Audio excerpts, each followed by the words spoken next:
ఈ కానీ మన మీద కానీ పడింది అనుకో అది అన్మ్యారీడ్ కపుల్స్ వాళ్ళు అయితే కంపల్సరీగా ఐడిని అయితే అడుగుతున్నారు టికెట్ ఇచ్చే ముందు. ఇక్కడ చూడండి అసలు ఏమైనా ఉందా హైలైట్ అసలు ఇది. ఆ కడ్డీ హోటల్కి గుచ్చుకొని జర కొప్పులో గుచ్చుకోండి. So hi friends, good evening, welcome back to our channel. Present అయితే సాయంత్రం అయితే అవుతుంది. నిన్న మనము వీరభద్ర స్వామి టెంపుల్ పోయించినాం కదా, ఆడ పోయించడానికి ఎండకి ఈ రోజు అయితే పొద్దున ఏం లేబుద్ది కాలేదు, అందుకని అట్లా కొనుక్కోండాము. సో ఇప్పుడైతే సాయంత్రం లేచి మనం అయితే రాజమండ్రిలోంచి బయలుదేరి ఈరోజు కాకినాడకి అయితే వెళ్ళబోతున్నాము. సో మనకి రాజమండ్రిలో ఇంకా నేను అనుకున్న దాంట్లో ఒక 2 ప్లేస్ అయితే మిస్ చేసిన. రాజమండ్రి రోజు మిల్క్ అయితే ఒకటి ఉంది, చాలా ఫేమస్, అది బాగుంటది అని అయితే చెప్పినారు. మనం అయితే అది మిస్ అయిపోయినాము. ఇంకోటి ఏంటంటే ఈ గోదావరి మామూలుగా బ్రిడ్జ్ ఉంది కదా, రైల్వే బ్రిడ్జ్, గోదావరి నదిలో ఒక చిన్న దీవి లాగా ఉంటది. అక్కడైతే కొన్ని విలేజెస్ అయితే ఉంటాయి, అవి కూడా వెళ్దాం అనుకున్నా కానీ అక్కడ మిస్ అయిపోయింది, టైం సరిపోలేదు. సో వాటిని ఈసారి ఎప్పుడైనా అయితే కవర్ చేద్దాం, ఎందుకంటే మనం బడ్జెట్ లో వెళ్తున్నాం కాబట్టి ఇక్కడే ఉండిపోవాల్సి వస్తా ఉంది. మళ్ళీ ఈసారి ఎప్పుడు ఒకటి వచ్చినప్పుడు అయితే వాటిని అయితే కవర్ చేసేదానికి ట్రై చేద్దాము. Rajam Mahendravaram Kakinada non stop bus ఒకటి ఉంది. మనం అయితే కాకినాడ బస్సు ఎక్కినాము, నాన్ స్టాప్. అటు ఎక్కినాం, బయలుదేరేసింది. టికెట్ 90 రూపాయలు అయితే తీసుకున్నారు.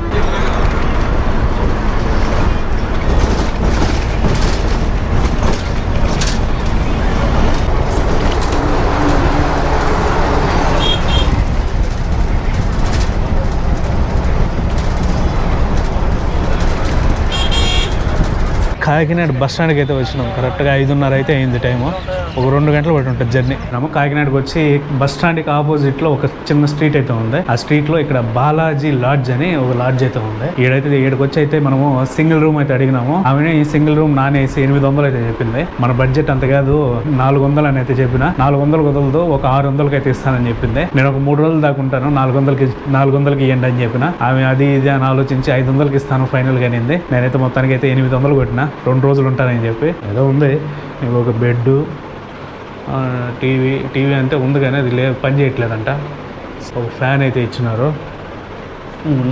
వాష్రూమ్ పర్లే బాగానే ఉంది, ఎందుకంటే మరి ఇది వచ్చి నెక్స్ట్ రోజు అనమాట. నిన్న రాజమండ్రి నుంచి మనం కాకినాడకి అయితే వచ్చినాం కదా. ఇప్పుడైతే మనం ఇక్కడ నుంచి యానం వైపుకి అయితే వెళ్ళబోతున్నాము. యానం వైపు మనకి కొరింగ వైల్డ్ లైఫ్ శాంక్చురీ అయితే ఒకటి ఉంది. ఆ ప్లేస్ చూసుకొని దాని చుట్టుపక్కల ఇంకేమన్నా ఉంటే కవర్ చేసుకుని వద్దాము. 4 ఇడ్లీ చట్నీ, ఇది మామూలుగా అల్లం చట్నీ టైప్ అంటారు.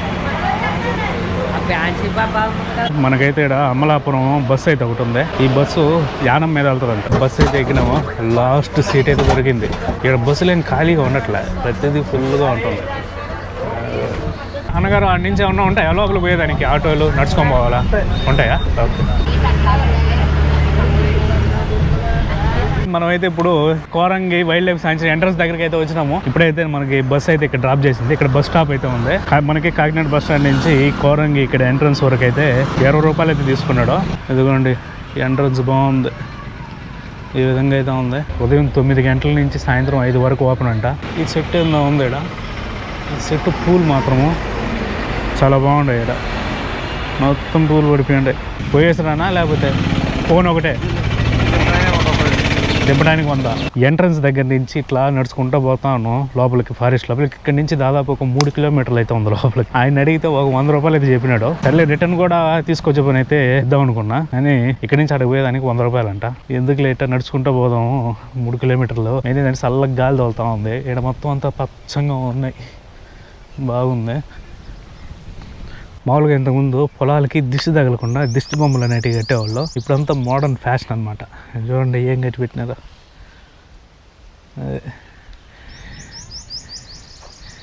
అనుష్క శెట్టిది బిల్లాలోది స్టిల్ అయితే పెట్టినారు. అది ఎందుకంటే అట్లాగా కట్టేది, ఏదన్నా మనకి పంట బాగా పండినప్పుడు, లేదంటే మనది ఏదన్నా మంచి ఇల్లు కట్టుకున్నప్పుడు కానీ, మనది అన్నప్పుడు కొంచెం బాగా ఉన్నప్పుడు అందరి చూపు దాని మీదకి మలుతుంది అనమాట. అట్లాగా చెడు చూపులు కూడా వచ్చి దాని మీద పడేది నాశనం అయిపోతుంది అనే ఉద్దేశంతో ఆ చూపుని డైవర్ట్ చేసేదానికి ఏదో ఒక విచిత్రమైన ఆకారాన్ని పెట్టేదానికి పెడితే ఆ చూపు దాని మీదకి డైవర్ట్ అవుతుంది అనమాట. అప్పుడు మన వస్తువు అనేది సేఫ్ గా ఉంటది అనే ఉద్దేశంతో అట్లా దిష్టి బొమ్మలు అయితే కడతా ఉంటారు. ఇంతకు ముందు రాక్షస బొమ్మలు కట్టేది. అప్పుడు ఏంటంటే మనకి రాక్షస బొమ్మలు ఏంటంటే టక్కని చూపు మనకి దాని మీదకి వెళ్ళిపోతుంది. కాబట్టి ఇప్పుడు ఏంటంటే టెక్నాలజీ పెరిగింది కాబట్టి ఫ్లెక్సీలు వచ్చి ఈ బికినీ బొమ్మలు పెడుతున్నారు. అది కాదు కానీ ఈ బికినీ బొమ్మలు ఇవన్నీ నేను చూసి కామన్ అయిపోయినాయి. నేను ఇక్కడ మచిలీపట్నం నుంచి నర్సాపూర్ వస్తున్నప్పుడు ఆ పొలంలో ఎవడో బ్రహ్మానందం ఫోటో పెట్టినాడు. బ్రహ్మానందము మామూలుగా ఈ కోతిది స్టిల్ ఉంటుంది కదా, కోతిలాగా పెట్టేది ఫేషియల్ ఎక్స్ప్రెషన్, అదైతే పెట్టినాడు. అట్లా ఉంటుంది అనమాట. వెళ్తూనే ఎటకారం మామూలుగా ఉండదు. ఈ మొత్తం అన్ని రొయ్యల గుంట్లో, రొయ్యలు చేపల గుంట్లో పైన తీగల్లాగా గట్టున్నట్టు చూడండి. ఇదిగోండి మనకి నిలువుగా చిన్న తీగల్లాగా గట్టులా. అవి దేనికంటే పక్షులు అనేటివి వచ్చి పట్టుకోకుండా, చేపలని తినుకోకుండా ప్రొటెక్షన్ టైప్ అనమాట. పై నుంచి రాకపోతే కింద నుంచి వెళ్ళిపోవచ్చు కదా. పక్షులు అంటే వాటికి అంత తెలివి ఉండదు. ఇవి దిగేటప్పుడు దిగుతాయి, కానీ మళ్ళీ పైకి వెళ్ళాలంటే ఆ రెక్కలు ఆడించేటప్పుడు ఆ స్పేస్ అనేది సరిపోదు అనమాట. అందుకని ఇది వాళ్ళు అలా కట్టినారు, సేఫ్టీ పర్పస్. ఇదిగోండి, ఇది వచ్చి మనకి ఎంట్రన్స్. బైకులకి, కార్లకి అయితే టోల్ గేట్ కట్టించుకుంటున్నారు, పార్కింగ్ ఎంట్రన్స్. ఇంకా మామూలుగా టికెట్ వచ్చి లోపల ఉంటుందంట. కారుకి అయితే 60 రూపాయలు పార్కింగ్. అంటే ఇది టికెట్ కాకోకుండా పార్కింగ్ వరకే చెప్తుండేది నేను. ఇప్పుడు కారుకి వచ్చి 60 రూపాయలు, మామూలుగా బైకులకి వచ్చి 30 రూపాయలు అంట, ఆటోకి వచ్చి 30 రూపాయలు అంట. ఈవెన్ అడిగిన మామూలుగా ఎంత తీసుకుంటారు ఒక మనిషికి అంటే, 2 మనుషులకి 100 రూపాయలు తీసుకుంటారు అక్కడి నుంచి ఇక్కడికి వచ్చేదానికి అనేది చెప్పింది ఆమె. ఈ విధంగా అయితే ఉంది ఇక్కడ ఎంట్రన్స్ అనేది. ఇక్కడ పిల్లకాయలు ఆడుకునే దానికి బాగుంది. ఇది మొత్తం అంతా మాడాడవులు ఈ విధంగానే ఉంటుంది. ఇప్పుడు లోపల మనం పోయినంత దూరం. ఇంకోటి ఏంటంటే మనకి టికెట్ వచ్చి 50 రూపాయలు తీసుకున్నాడు. బోటింగ్ ఇక్కడ ఇస్తారా, లోపల తీసుకోవాలంటే లోపల ఇస్తారు. బోటింగ్ వరకు ఇక్కడ మామూలు టికెట్ తీసుకోని అని చెప్పినారు. ఈ విధంగా ఉంది టికెట్, 50 రూపాయలు. ఈ లోపలికి అయితే మనకి ప్లాస్టిక్ అయితే అలవ్ లేదు. క్యారీ బ్యాగ్స్ ఉంటాయి కదా, సింగిల్ యూజ్ క్యారీ బ్యాగ్స్, అవి అయితే కంప్లీట్గా అలవ్ లేదు. ఇంకోటి వాటర్ బాటిల్స్ కూడా అయితే అలవ్ లేదు. వాటర్ బాటిల్స్ లేకపోతే ఎట్లా నడిచేది కదా, దాహం వేస్తుంది కదా. అంటే అడైతే ఒక 100 రూపాయలు అయితే కట్టించుకుంటారంట. 100 రూపాయలు కట్టించుకొని మనల్ని అయితే ప్లాస్టిక్ బాటిల్ని అయితే అలవ్ చేస్తారు. ఆ 100 రూపాయలు మళ్ళీ తిరిగి రిటర్న్ వచ్చేటప్పుడు ఆ బాటిల్ కానీ చూపిస్తే మనం తీసుకుపోయిన బాటిల్ ఆ 100 రూపాయలు రిటర్న్ ఇస్తారంట. మంచి ఐడియా అది. లేదంటే వీళ్ళు ఇష్టానుసారం పడేస్తున్నారు అంటే ఎక్కడ పెడితే అక్కడ. ఇంకోటి ఏంటంటే మామూలుగా కపుల్స్ వస్తారు కదా, అంటే అన్మ్యారీడ్ కపుల్స్, వాళ్ళు అయితే కంపల్సరీగా ఐడిని అయితే అడుగుతున్నారు టికెట్ ఇచ్చే ముందు. ఇంకెవరు వచ్చినా మామూలుగా ఐడి లేకోకుండా టికెట్లు ఇచ్చేస్తున్నారు. కానీ కపుల్స్ వస్తే మాత్రము అన్మ్యారీడ్ వాళ్ళు కంపల్సరీ ఐడి కార్డు చూపించాలంట.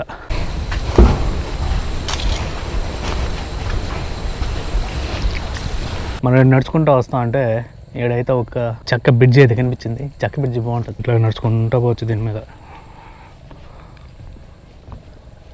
ఇటు ఒక దారి ఉంది, ఇటు పోతే మామూలుగా బోటింగ్ పోతాము. ఇటు పోయి లోపల పోయి అమ్మనైతే వద్దాం. ఇదిగోండి ఫారెస్ట్ వాక్, భలే ఉంది ఇది.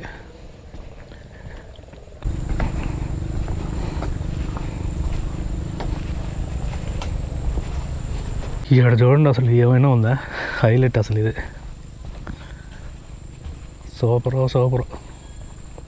ఇక్కడ వాకింగ్ మాత్రము చాలా బాగుంది.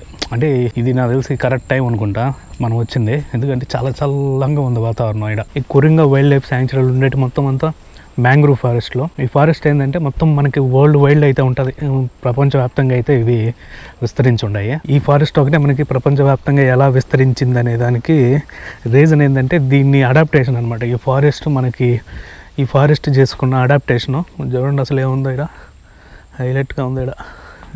ఇది మాత్రం హైలైట్. ఇక్కడైతే దోమలు అయితే ఉన్నాయి, కానీ నడుచుకుంటూ పోతా అంటే ఉండట్లే. కానీ ఎక్కడన్నా ఆగి చూద్దామంటే మాత్రం వచ్చేస్తూ ఉంటాయి. ఈ మడ అడవులు అనేటివి మనకి దీని చెట్టు ఇత్తనాలు ఉంటాయి కదా, మామూలుగా ఏ చెట్టుకైనా కాయ ఉంటాయి కదా, కాయ నుంచి ఇత్తనాలు వస్తాయి. అట్లా దీనికి కూడా ఒక కాయ టైప్ అయితే ఉంటుంది. మీకు డిస్ప్లేలో చూపిస్తా. అది ఎట్లా ఉంటుంది అంటే పొడుగుగా ఉంటుంది, పొడుగ్గా నేలలో తేలుతుంది అనమాట. అదేమవుతుంది అంటే ఒక సర్టెన్ పీరియడ్ తర్వాత చెట్టు నుంచి అయితే ఇప్పుడు మామూలు చెట్లకి కాయ తర్వాత పండే రాలిపోతాయి కదా, సేమ్ దీనికి కూడా కొంత పీరియడ్ తర్వాత దీని నుంచి అయితే అది విత్తనం అయితే రాలి పడిపోతుంది. పడిపోయినప్పుడు ఇక్కడ ఏంటంటే మొత్తం బురదగా ఉంటుంది కదా, అక్కడే గుచ్చుకొని అది అక్కడే పెరుగుతుంది. లేదంటే ఒక్కోసారి ఏమవుతుంది అంటే ఇది సముద్ర తీర ప్రాంతాల్లో ఉండడం వల్ల హై టైడ్, లో టైడ్ అని వస్తూ ఉంటాయి. ఇప్పుడు లో టైడ్ వచ్చినప్పుడు వాటర్ అనేవి ఉండవు. హై టైడ్ వచ్చినప్పుడు వాటర్ అనేవి వచ్చేస్తాయి అనమాట ఈ ఫారెస్ట్ లోకి. ఆ వాటర్ వచ్చినప్పుడు అవి అనేది విత్తనాలు అనేటివి నీళ్ళలో తేలుతాయి అనమాట. తేలి సముద్రంలోకి వెళ్ళిపోతాయి. సముద్రంలోకి వెళ్ళిపోయి వేరే దగ్గర ఎక్కడైనా ల్యాండ్ దగ్గరికి రీచ్ అయినప్పుడు అక్కడైతే మళ్ళీ అవి స్టార్ట్ అవుతాయి అనమాట పెరగడం. ఆ విధంగా ఇది మొత్తం అంత ఫారెస్ట్ అనేటివి ఎక్కువ సముద్ర తీర ప్రాంతాల్లో ఉంటాయి. ఈ మ్యాంగ్రూవ్ ఫారెస్ట్లు అనేటివి కొన్ని వేల సంవత్సరాల ప్రక్రియ అనమాట ఇది జరిగి ఉండేది. దీంట్లో అదేందనుకున్నారో బొచ్చు పురుగు దొరద పడుతుంది తగిలితే.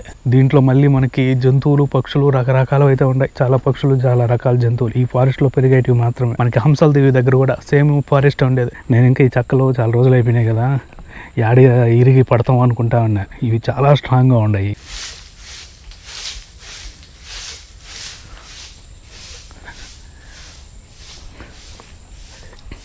ఇక్కడ మామూలుగా వీళ్ళు చిమ్మే వాళ్ళు ఉంటారు కదా, అది ఈ వాకింగ్ ట్రైల్ మీద చిమ్మే వాళ్ళు ఉంటారు కదా, కదలుతా ఉంటే ఏమి ఉండట్లే కానీ ఒక దగ్గర నిలబడి ఉంటే మాత్రం దోమలు కుట్టేస్తుంది. ఆమె చిమ్మే ఆమె ఏం చేసింది, మామూలుగా కడ్డీ ఉంటుంది కదా, దోమల కడ్డీ, అంటే దోమలకి పోయేదానికి కడ్డీలు ఉంటాయి కదా, ఆ కడ్డీ ఒకటి గుచ్చుకొని జడ కొప్పులో గుచ్చుకుంది, పైన గుచ్చుకొని చిమ్ముకుంటా పోతా ఉంది ఆమె పాప. ఏందమ్మా అంటే ఏం చేద్దాం సార్ దోమలంట. క్రియేటివిటీ ఇక్కడ అక్కడక్కడ తేలాడుతూ ఉన్నాయి. ఇక కానీ మన మీద కానీ పడినాయి ఇంకో పడింది అనుకో, అది ఇంకా దొరద పై నుంచి మనకి దారి పొడుగైతే చాలా ఉన్నాయి, అట్లాగా బొచ్చుపూరు గంట రోడ్లని అట్లాగా దారిలో ఏలాడుతూ ఉంటాయి. పైన తగిలిందంటే మనకి తెలియకోకుండా మనం నడిచిపోయేటప్పుడు బాడీ మీద పడిపోతాయి. అట్లా పడిందంటే ఇంకా గోక్కుంటా ఉండాలి కూర్చొని. మనమైతే బోటింగ్ పాయింట్ దగ్గరికి అయితే వచ్చినాము.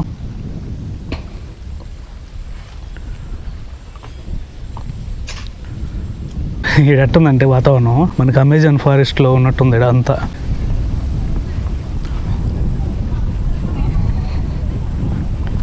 సో ఇది మనకి బోటింగ్ టికెట్ కౌంటర్. ఏడేమైందంటే బోటింగ్ ఏమో 100 రూపాయలనంట, కానీ 12 మంది ఉండాలంట. 4 అయినారు, ఇంకొక మిగతా 12 మంది అయ్యేదాకా వెయిట్ చేయండి సార్ అంట. నేను సచ్చినాం కదా అనుకుంటా. మీ అంచనా ప్రకారం ఎంత టైం పట్టచ్చు అంటే చెప్పలేమండి, సాయంత్రం కూడా కావచ్చు అంట. చూద్దాము, కొద్దిసేపు చూసి ఎవరన్నా వస్తే వెళ్ళేది, లేదంటే రిటర్న్ వెళ్ళిపోయేది. మొత్తానికి అయితే ఓ 12 మంది అయితే చేర్చినారు ఇల్లు, అటు తిరిగి. మాది నెల్లూరు. సో ఇదిగోండి ఒక 100 రూపాయలు 12 మంది అయినారు మొత్తానికి. ఆ బోట్లు అయితే వెళ్తున్నాం.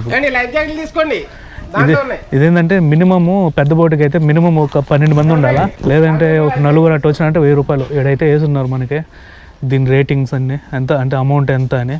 ఓకే, సో ఈ విధంగా ఉంది.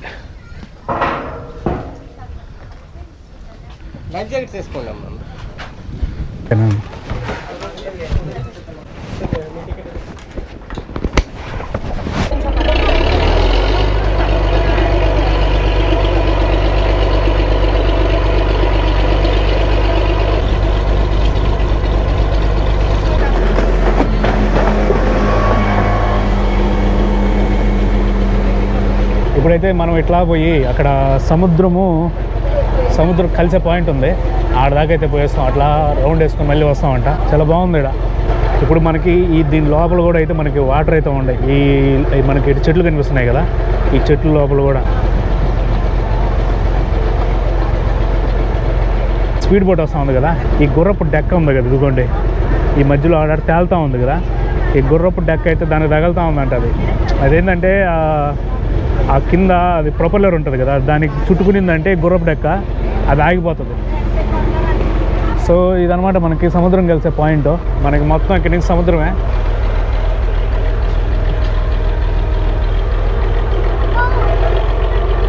సో ఇక్కడ చూడండి, అసలు ఏదో మనకి అమెజాన్ ఫారెస్ట్లో పోతున్నట్టుంది ఇక్కడ. ఇక్కడ మాత్రం ఎక్స్పీరియన్స్ సూపర్.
నీళ్ళలో కూడా పడిపోయి ఉండే.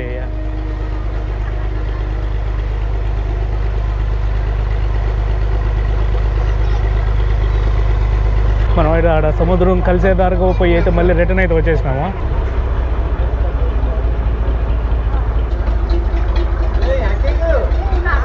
చేత్తో లాగేస్తుండ్రు వీళ్ళు.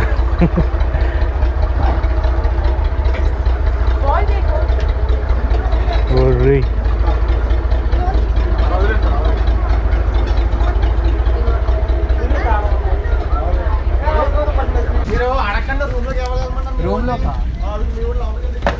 సో మళ్ళీ రెండో ట్రిప్కి రెడీ అవుతా ఉంది బోటు. ఈరోజు క్రౌడ్ తక్కువ ఉన్నారంట.